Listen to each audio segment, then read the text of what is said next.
उड़ीसा में अवस्थित जगन्नाथ मंदिर में प्रभु श्री जगन्नाथ को नील माधव भी कहा जाता है। गर्भगृह के अंदर प्रभु श्री जगन्नाथ की पूजा सबर जाति के लोग करते हैं, जो कि मूल रूप से आदिवासी हैं। ऐसा कैसे होता है, इसके पीछे की कहानी बहुत ज़्यादा रोचक है।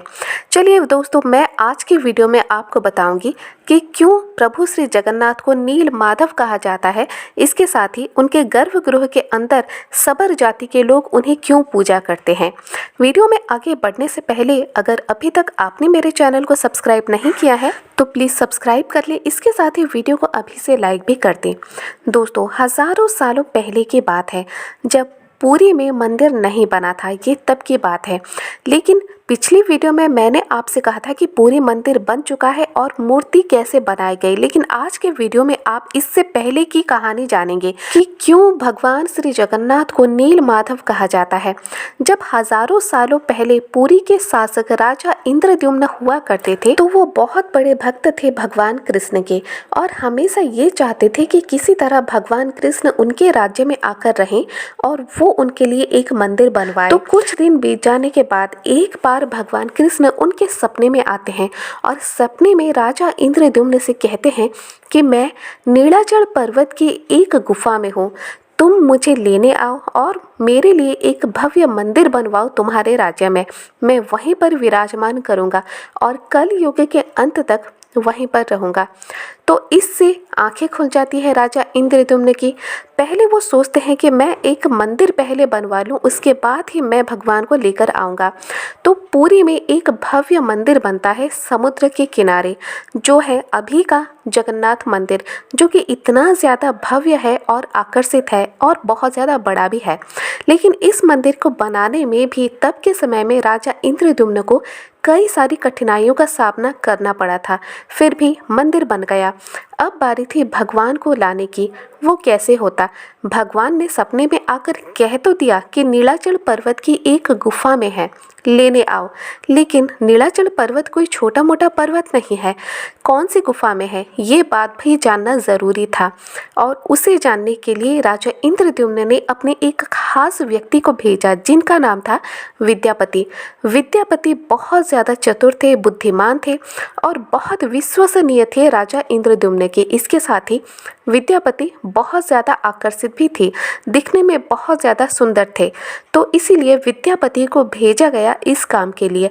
विद्यापति नीलाचल पर्वत की ओर गए। उन्हें पता चला कि नीलाचल पर्वत में एक ऐसी जगह नील माधव भगवान को रखा गया है जिसके बारे में सिर्फ कबीले के राजा को ही पता है। यानी वहाँ पर आदिवासी लोग रहते थे और उस कबीले के राजा थे विश्वावसु।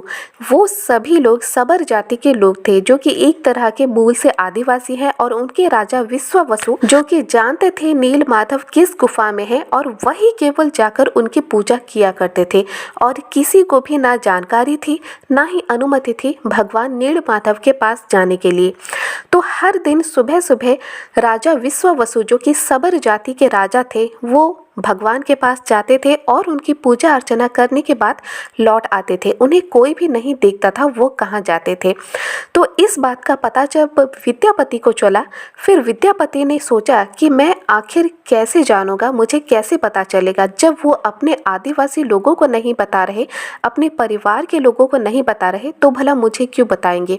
फिर विद्यापति ने कुछ सोचा और फिर उन्हें लगा कि जब विश्वावसु के यहाँ एक बेटी है जिनका नाम है ललिता और वो दिखने में भी काफ़ी सुंदर है, तो मैं उसी से विवाह कर लेता हूँ, फिर मैं उनके घर का जमाई हो जाऊँगा, तो वो मुझे मना नहीं कर पाएंगे।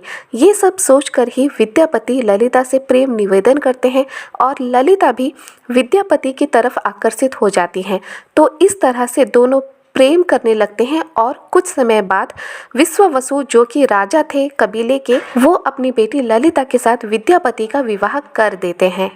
ललिता से विवाह होने के पश्चात विद्यापति विश्वावसु के जमाई बन जाते हैं। कुछ दिन जाने के बाद जब विद्यापति को लगता है कि वो उनके ससुर के साथ और ललिता के साथ, उनके परिवार के साथ अच्छी तरह से घुल मिल गए हैं, तब वो ललिता से एक बात कहते हैं कि मुझे तुम्हारे भगवान नील माधव के दर्शन करने हैं। तो ललिता जाकर अपने पिता विश्वावसु से ये बात कहती हैं।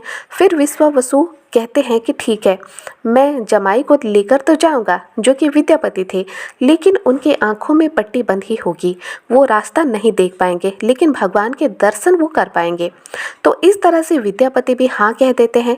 पट्टी बांधी जाती है विद्यापति के आंखों में और विश्वावसु के साथ वो जाते हैं। विश्वावसु उनके एक हाथ को पकड़कर लेकर जाते हैं उस गुफा की ओर जहाँ पर नीलाचल पर्वत में नील माधव भगवान रहते थे। लेकिन विद्यापति बहुत ज़्यादा चतुर थे, वो गए थे भगवान का पता लगाने। तो उन्होंने एक रास्ता सोचा